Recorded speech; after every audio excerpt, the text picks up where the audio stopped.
El infierno. A menudo hemos escuchado declaraciones como «la guerra es un infierno» o «pasé por un infierno».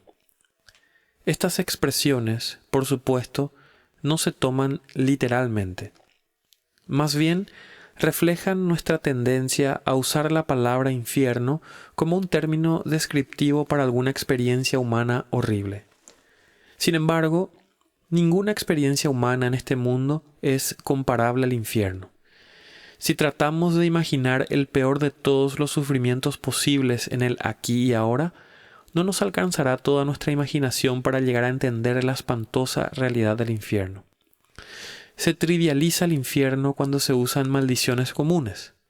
Usar la palabra a la ligera puede ser un intento humano poco entusiasta de tomar el concepto con poca reflexión o tratarlo de manera graciosa. Tendemos a bromear con las cosas que más nos asustan en un esfuerzo inútil por despojarlas de su fuerza y neutralizarlas y reducir así su poder amenazador. No hay concepto bíblico más sombrío o aterrador que la idea del infierno. Es tan mal visto entre nosotros que muy pocos creerían en él si no fuera porque Cristo mismo lo enseñó. Casi toda la enseñanza bíblica respecto al infierno proviene de los labios de Jesús. Esta doctrina, quizás más que cualquier otra, es la que pone a prueba incluso la lealtad del cristiano a la enseñanza de Cristo. Los cristianos modernos se han esforzado por minimizar el concepto del infierno para eludir o suavizar la propia enseñanza de Jesús. La Biblia describe el infierno como las tinieblas de afuera, un lago de fuego, un lugar de lloro y crujir de dientes, un lugar de eterna separación de la bendición de Dios, una prisión, un lugar de tormento donde el gusano no muere. Estas imágenes gráficas de castigo eterno generan la pregunta: ¿debemos tomar estas descripciones literalmente o son solo símbolos? Si bien parecen símbolos, no debemos pensar en ellos como simples símbolos. Es probable que el pecador en el infierno prefiera literalmente un lago de fuego como su morada eterna a la realidad del infierno representada en la imagen del lago de fuego. Si estas imágenes son realmente símbolos, entonces debemos concluir que la realidad es peor de lo que el símbolo sugiere. La función de los símbolos es señalar más allá de sí mismos hacia un estado mucho más intenso o mayor que el propio símbolo puede contener.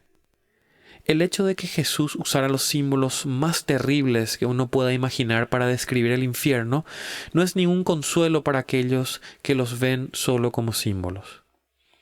Usualmente se escucha un suspiro de alivio cuando alguien declara: el infierno es el símbolo de la eterna separación de Dios. Estar separado de Dios por la eternidad no es una gran amenaza para el que no se arrepiente.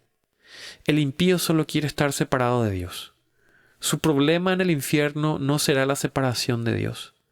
Al contrario, será la presencia de Dios la que lo atormentará. En el infierno, Dios estará presente en la plenitud de su ira. Estará presente para ejecutar su justo castigo sobre los condenados, y esto lo conocerán como fuego consumidor. No importa cómo analicemos el concepto del infierno, a menudo nos suena como un lugar de castigo cruel e insólito. Sin embargo, si podemos encontrar algún consuelo en el concepto del infierno, podemos hacerlo con la completa seguridad de que no habrá crueldad allí. Es imposible que Dios sea cruel. La crueldad implica el infligir un castigo que es mucho más severo o duro que el mismo crimen. La crueldad en ese sentido es injusta. Dios es incapaz de infligir un castigo injusto. El juez de toda la tierra, sin duda, hará lo que es correcto. Ninguna persona inocente sufrirá jamás por su mano. Quizá el aspecto más aterrador del infierno es que no tiene fin. Las personas pueden soportar la más grande agonía si saben que finalmente acabará. En el infierno no existe tal esperanza. Con claridad, la Biblia enseña que el castigo es eterno. La misma palabra se usa tanto para vida eterna como para la muerte eterna. El castigo implica dolor. La mera aniquilación por la cual han abogado algunos no implica dolor. Jonathan Edwards, al predicar sobre Apocalipsis capítulo 6, versículo 15 al 16, afirmó: los impíos en lo sucesivo desearán con todas sus fuerzas convertirse en nada y dejar de ser para poder escapar de la ira de Dios. Entonces, el infierno es una eternidad delante de la justa y consumidora ira de Dios. Un tormento y sufrimiento del cual no hay escapatoria ni alivio.